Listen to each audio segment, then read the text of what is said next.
Hi all, അസ്സലാമു അലൈക്കും. Welcome back to Silna's kitchen. ഇന്നത്തെ റെസിപ്പി മുട്ട കൊണ്ട് വളരെ ടേസ്റ്റി ആയിട്ടുള്ള സിമ്പിളായിട്ടുള്ള ഒരു അടിപൊളി ഈവനിങ് സ്നാക്സിൻ്റെ റെസിപ്പിയാണ്.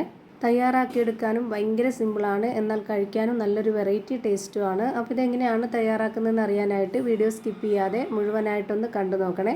റെസിപ്പിയിലോട്ട് കടക്കുന്നതിന് മുമ്പായി സിൽനാസ് കിച്ചൺ ചാനൽ ആദ്യമായിട്ട് കാണുന്നവരും ഇതുവരെയും കണ്ട് സബ്സ്ക്രൈബ് ചെയ്യാത്തവരും പ്ലീസ് ഒന്ന് സബ്സ്ക്രൈബ് ചെയ്തേക്കണേ. ഒപ്പം തന്നെ ഈ വീഡിയോസ് നിങ്ങൾക്ക് ഇഷ്ടപ്പെടുകയാണെങ്കിൽ ഒരു ലൈക്ക് ചെയ്ത് ഷെയർ ചെയ്ത് സപ്പോർട്ട് ചെയ്യാനും മറക്കരുത്. ഇനി നമുക്കിതെങ്ങനെയാണ് തയ്യാറാക്കുന്നതെന്ന് നോക്കാം. ഈ ഒരു പലഹാരം തയ്യാറാക്കാനായിട്ട് 4 ഉരുളക്കിഴങ്ങ് കുക്കറിലിട്ട് വേവിച്ചെടുത്തിട്ടുള്ളതാണ്. അതിൻ്റെ തൊലിയൊക്കെ കളഞ്ഞതിന് ശേഷം ഇതുപോലൊരു പാത്രത്തിലേക്ക് ഇട്ടിട്ട് ഫോർക്ക് സ്പൂൺ വെച്ചിട്ട് നന്നായിട്ടൊന്ന് ഉടച്ചെടുക്കുന്നുണ്ട്. നന്നായിട്ട് വെന്ത് കിട്ടിയാൽ മാത്രമേ ഇതുപോലെ ഫോർക്ക് സ്പൂൺ വെച്ചിട്ട് ഉടച്ചെടുക്കാൻ പറ്റുള്ളൂ. എത്രയും നന്നായി വേവിക്കാമോ അത്രയും നന്നായിട്ട് വേവിച്ചെടുക്കുക. ഇനി ഇതിലേക്ക് ഇട്ട് കൊടുക്കുന്നത് ഒരു സബോള ചെറുതായിട്ട് കട്ട് ചെയ്തതും ഒരു 2 പച്ചമുളകുമാണ്. പച്ചമുളകും പൊടിയായിട്ട് കട്ട് ചെയ്തിട്ട് തന്നെയാണ് ഇതിലേക്ക് ഇട്ട് കൊടുത്തിട്ടുള്ളത്. അതുപോലെ തന്നെയാണ് കറിവേപ്പിലയും ഇട്ട് കൊടുക്കുന്നത്. മല്ലിയില ഉണ്ടെന്നുണ്ടെങ്കിൽ അതും കൂടി ഇട്ട് കൊടുക്കാം. ഇനി നമുക്കിതിലേക്ക് വേണ്ടത് വെളുത്തുള്ളി ഇഞ്ചി ചതച്ചതാണ്. ഞാനിവിടെ ഈ ഒരു സ്പൂൺ അളവിൽ ഇട്ട് കൊടുത്തിട്ടുണ്ട്. പിന്നെ ഇതിലേക്ക് ഒരു നുള്ള് ഗരം മസാലപ്പൊടി, കുരുമുളക് പൊടി, ഒരു സ്പൂൺ അളവിൽ മുളക് പൊടി, ഒരു നുള്ള് പെരിഞ്ജീരകപ്പൊടി, മഞ്ഞൾപ്പൊടി, ആവശ്യത്തിനുള്ള ഉപ്പ്. എരിവൊക്കെ ഓരോരുത്തരുടെ ഇഷ്ടത്തിനനുസരിച്ച് കൂട്ടിയും കുറച്ചും ചേർത്ത് കൊടുക്കാം.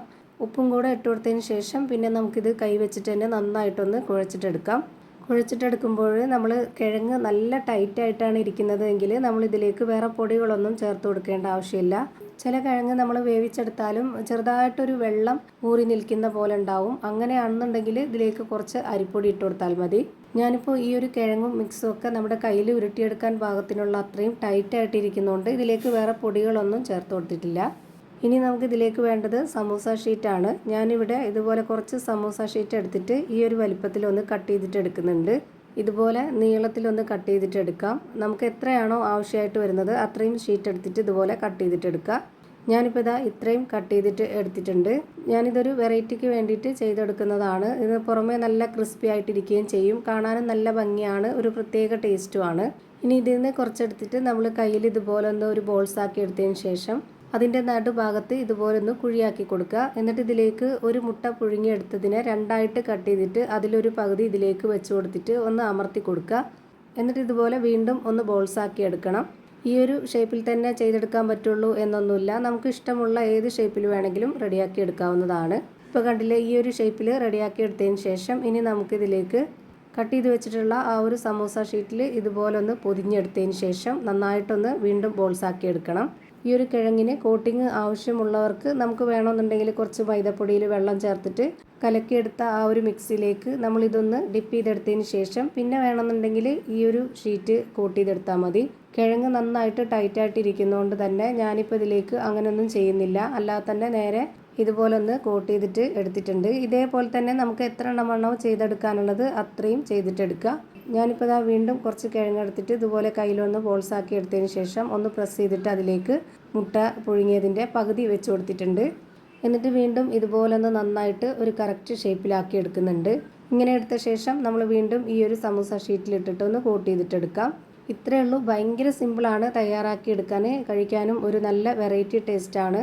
അപ്പോൾ ഇതേപോലെ തന്നെ ഞാനിപ്പോൾ ചെയ്ത് എല്ലാം ഒരു പാത്രത്തിലേക്ക് മാറ്റിയിട്ടുണ്ട്. ഇനി നമുക്കിതെല്ലാം ചൂടായ എണ്ണയിലേക്ക് ഇട്ടൊന്ന് ഫ്രൈ ചെയ്തിട്ടെടുക്കണം. അപ്പോൾ ഞാനിതൊന്ന് ഫ്രൈ ചെയ്തെടുക്കാനായിട്ട് ഒരു കടായി സ്റ്റൗവിലേക്ക് വെച്ച് ഫ്ലെയിം ഓണാക്കി കൊടുത്തിട്ടുണ്ട്. അതിലേക്ക് കുറച്ച് എണ്ണ ഒഴിച്ചു കൊടുത്തതിന് ശേഷം എണ്ണ നന്നായിട്ടൊന്ന് ചൂടായിട്ട് വരുമ്പോൾ ഇതിലേക്ക് ഓരോന്നോരോന്നായിട്ട് ഇട്ട് കൊടുക്കാം. എന്നിട്ട് നമ്മളിത് മീഡിയം ഫ്ലെയിമിലേക്ക് മാറ്റണം. പിന്നെ ഒരുപാട് സമയത്തിട്ട് നമ്മളിത് വേവിച്ചെടുക്കേണ്ട ആവശ്യമില്ല. സാധാരണ നമ്മൾ പലഹാരം ഫ്രൈ ചെയ്തെടുക്കുന്ന പോലെയല്ല, ഇത് കിഴങ്ങും ഈ ഒരു കോട്ടിങ്ങും മാത്രം ഉള്ളതുകൊണ്ട് തന്നെ പെട്ടെന്ന് വെന്ത് കിട്ടും.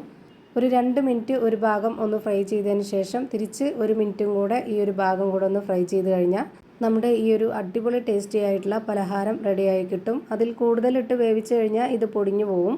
ഇപ്പോൾ ഇതാ 2 സൈഡും കറക്റ്റ് വേവായിട്ടുണ്ട്. ഇനി നമുക്കിതൊന്ന് എണ്ണയിൽ നിന്ന് എടുത്തു മാറ്റാം. ഇപ്പോൾ ഞാനിതാ ഫ്രൈ ചെയ്ത് ഓരോന്നോരോന്നായി എടുത്തു മാറ്റുന്നുണ്ട്. അപ്പോൾ ഇത്രയേ ഉള്ളൂ, ഭയങ്കര സിമ്പിളായിട്ടുള്ള അടിപൊളി ടേസ്റ്റി ആയിട്ടുള്ള നല്ലൊരു പലഹാരം റെഡിയായി കിട്ടി.